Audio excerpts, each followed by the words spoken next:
అని చెప్పి కూడా నేను మీకు తెలియజేస్తున్నా. ఇంకో పక్క పోలవరం చిరకాల కోరిక. నేను ఆ రోజు పోలవరాన్ని పరిగెత్తించాను. సోమవారం పోలవరంగా మార్చుకున్నాను. 72% పూర్తి చేశాను. ఎవరైనా అసమర్థుడు వస్తే చేతగాని వాడిని అంటాం, కానీ దుర్మార్గుడు వచ్చి ధ్వంసం చేస్తే ఏమనాలో ఒక్కసారి మీరు ఆలోచించండి.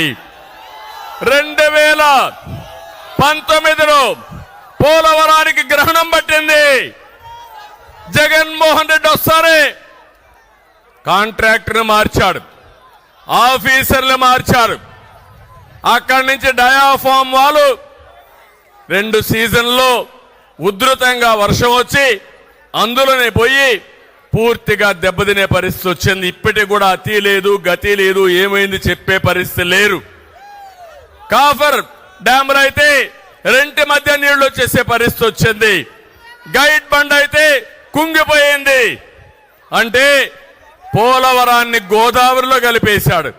నా బాధ అది. నేను ఒకటే చెప్తున్నా, పోలవరానికి గ్రహణం పోవాలంటే ఈ జగన్ పోవాలి. మళ్ళీ పోలవరం పూర్తి చేసుకుని రాష్ట్రానికి నదులను సంధానం చేయడమే కాకుండా ఈ జిల్లాకు 3 పంటలకు నీళ్లు ఇచ్చే బాధ్యత తెలుగుదేశం జనసేన ప్రభుత్వం తీసుకుంటామని హామీ ఇస్తున్నా. ఒక్క విషయం మనం గుర్తుపెట్టుకోవాలి. జగన్మోహన్ రెడ్డి మాట్లాడితే ఒక మాట మాట్లాడతాడు, విశ్వసనీయత. విశ్వసనీయత అవునా కాదా? మడమ తిప్పను. నేను అడుగుతున్న తమ్ముళ్ళు, ఈయన విశ్వసనీయత ఎలాంటిదంటే నేతి బీరకాయలో నేతి ఎంత ఉంటుందో ఈయన ప్రవర్తనలో విశ్వసనీయత అంతే. ఎన్నికల ముందు ఏం చెప్పాడో గుర్తుందా? ఆ రోజు మనకు చెప్పింది ప్రత్యేక హోదా తెస్తాన్నాడా లేదా అని మిమ్మల్ని అడుగుతున్నా. తెస్తాన్నాడా లేదా? కేంద్రం మెడలు వస్తాన్నాడా లేదా? ఎన్నికలు అవుతారో ఏం చేశాడు? సాక్షాత్ మెడలుంచేసి